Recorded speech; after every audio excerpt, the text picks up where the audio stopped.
A nova lei dos seguros já está em vigor no Brasil e muda regras importantes na relação entre seguradoras e consumidores, com prazos, contratos e pagamento de indenizações. Então, para explicar de forma prática o que muda a partir de agora, a gente conversa com a Anne Wendler, advogada especializada em direito securitário, sócia do escritório Ricker Curi. Tudo bem? Muito obrigada, viu, doutora, por nos atender. Boa tarde, Patrícia. Eu quem agradeço.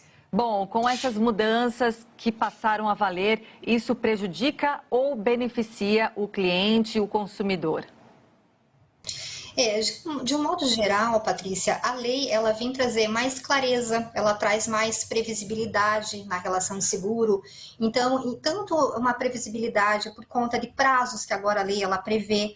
Então, nós temos inúmeros pontos positivos. Então, principalmente em relação ao segurado, a lei ela prevê que em caso de dúvida, por exemplo, de interpretação, a interpretação será dada de forma mais favorável ao segurado.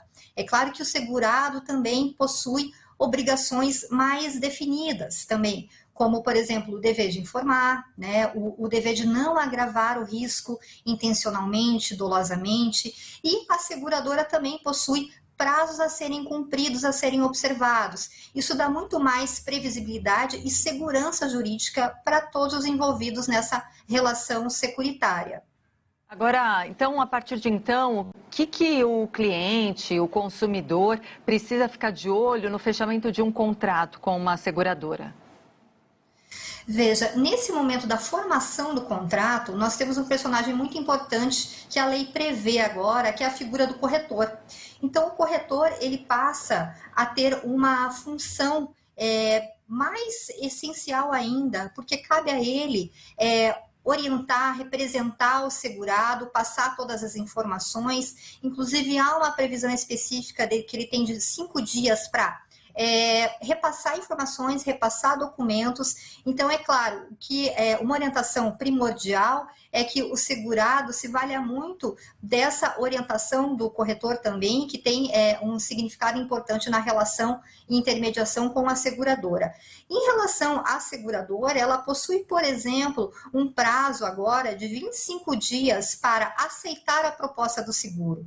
Então, quando o segurado se propõe a firmar um contrato de seguro, ele tem um prazo de resposta de 25 dias. Então, essa é uma das previsibilidades que a lei traz. A seguradora ela tem, por exemplo, agora um prazo de 30 dias para analisar se haverá cobertura ou não daquele sinistro, por exemplo, daquele acidente, né, daquele pedido de seguro.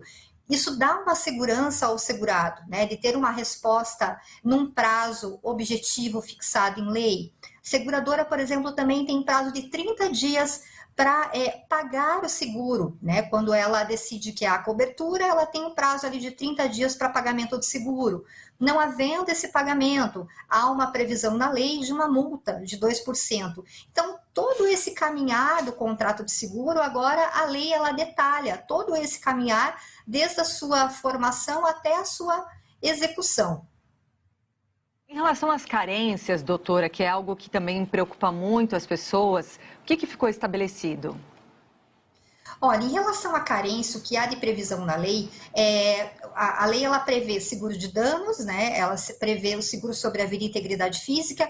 Em relação ao seguro de integridade física e o sobre a vida, há a possibilidade de se estabelecer uma carência, né, na hipótese de uma carência de uma doença que possa vir a ocorrer.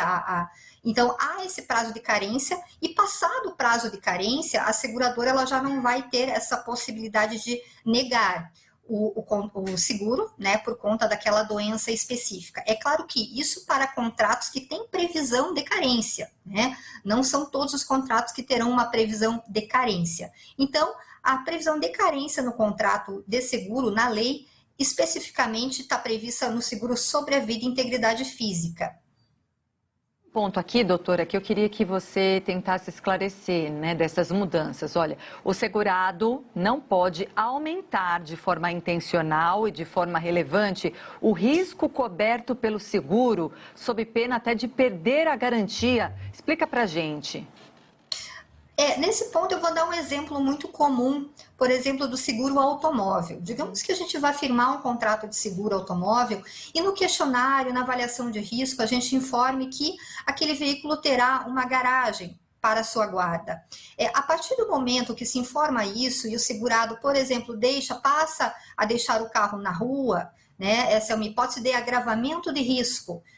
Tanto ele deixou de informar corretamente, como ele agravou intencionalmente, e aqui vamos dizer dolosamente, esse contrato de seguro. Então, se há essa mudança de rotina, o seguro, o carro ficava na garagem, agora não fica mais, há necessidade do segurado informar a seguradora dessa questão, para viabilizar a seguradora, readequar inclusive o valor do prêmio, né? O valor do prêmio é o valor que se paga pelo contrato de seguro mensal ou numa parcela única. Doutora, eu vi outro ponto aqui, aí eu queria que você esclarecesse sobre o desejo de cancelamento de contrato, ou pela seguradora ou pelo segurado, que ele não poderá ser feito sem aviso prévio. O que ficou estabelecido nesse aviso prévio? Isso, há que se ter um aviso prévio, né, de 30 dias, e há uma previsão específica na lei de contrato de seguro que a seguradora não poderá cancelar, rescindir o contrato unilateralmente e imotivadamente. Então, em havendo uma opção por se cancelar o contrato por parte da seguradora, é claro que ela deve motivar, né, ter uma situação importante para se cancelar o seguro. Como exemplo, o próprio agravamento de risco. Se o agravamento de risco chega a um ponto tal de se inviabilizar segurar aquele bem, seria, por exemplo, um motivo justificado para um cancelamento de um contrato de seguro.